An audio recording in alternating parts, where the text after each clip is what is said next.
Você já parou para pensar por que o ser humano se preocupa tanto com a opinião dos outros, mesmo quando ninguém está olhando? Isso não é frescura, não é fraqueza, e não é coisa da sua cabeça. Isso vem de muito antes da internet, antes de cidade, antes de dinheiro. O medo de ser rejeitado foi uma questão de sobrevivência. Lá atrás, quando o ser humano vivia em grupo, ficar sozinho significava morrer. Quem era expulso do grupo não tinha proteção, não tinha comida e não tinha ajuda. O cérebro aprendeu uma coisa simples: ser aceito é viver. Ser rejeitado é perigo. Esse medo ficou gravado dentro da gente. Por isso o coração acelera quando alguém critica. Por isso uma palavra machuca mais que um tapa. E por isso o elogio dá um alívio tão grande. O cérebro entende a opinião como ameaça ou segurança. Mesmo hoje com casa, comida e tecnologia, o cérebro ainda funciona como se estivéssemos na selva. Ele não sabe diferenciar um comentário negativo de um perigo real. Para ele, rejeição é rejeição. E rejeição sempre doeu. Agora pensa numa coisa curiosa. Mesmo quando ninguém fala nada, a gente imagina, a pessoa cria julgamentos na própria cabeça. Isso acontece porque o cérebro odeia a incerteza. Ele prefere inventar uma opinião ruim do que não saber o que o outro pensa.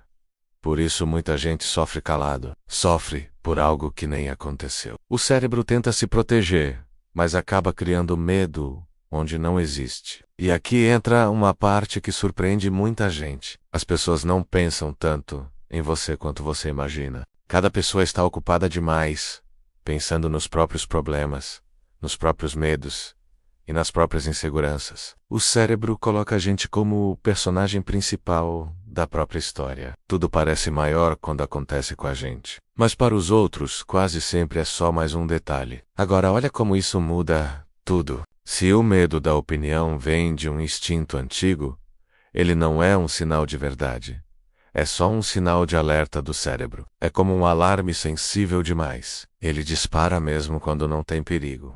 Entender isso já diminui metade do peso. Você para de lutar contra o medo e começa a entender de onde ele vem. Outra curiosidade poderosa: o cérebro respeita quem age apesar do medo. Quando você enfrenta algo que te assusta, o cérebro aprende que aquilo não mata.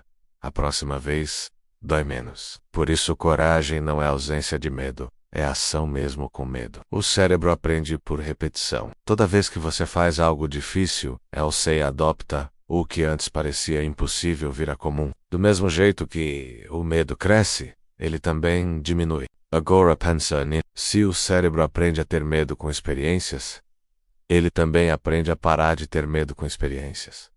Não é pensamento positivo, é funcionamento do corpo. O cérebro muda com prática. É por isso que pessoas confiantes não nasceram assim. Elas treinaram sem perceber. E aqui vai um choque de realidade simples. A maioria das oportunidades perdidas na vida não foram perdidas por falta de capacidade. Foram perdidas por medo do julgamento. Medo de errar, medo de passar vergonha, medo de parecer fraco. Tudo isso vem do mesmo lugar. Um instinto antigo que já não manda mais no mundo, mas ainda tenta mandar em você. A parte mais curiosa de tudo é essa. Quando você percebe que o medo da opinião é só um mecanismo antigo, ele perde autoridade. Ele continua aparecendo, mas você para de obedecer. E quando você para de obedecer, algo muda.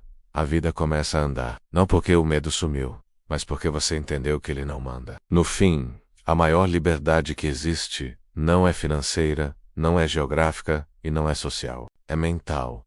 É perceber que nem todo alarme merece resposta, que nem todo pensamento é verdade, e que muitas prisões da vida não têm parede, só hábito e medo antigo. Quando você entende isso, você não vira outra pessoa. Você só para de ser controlado por algo que já não faz mais sentido. Por isso, conhecimento imediato é tudo. Se inscreva no canal e deixe seu like e comentários.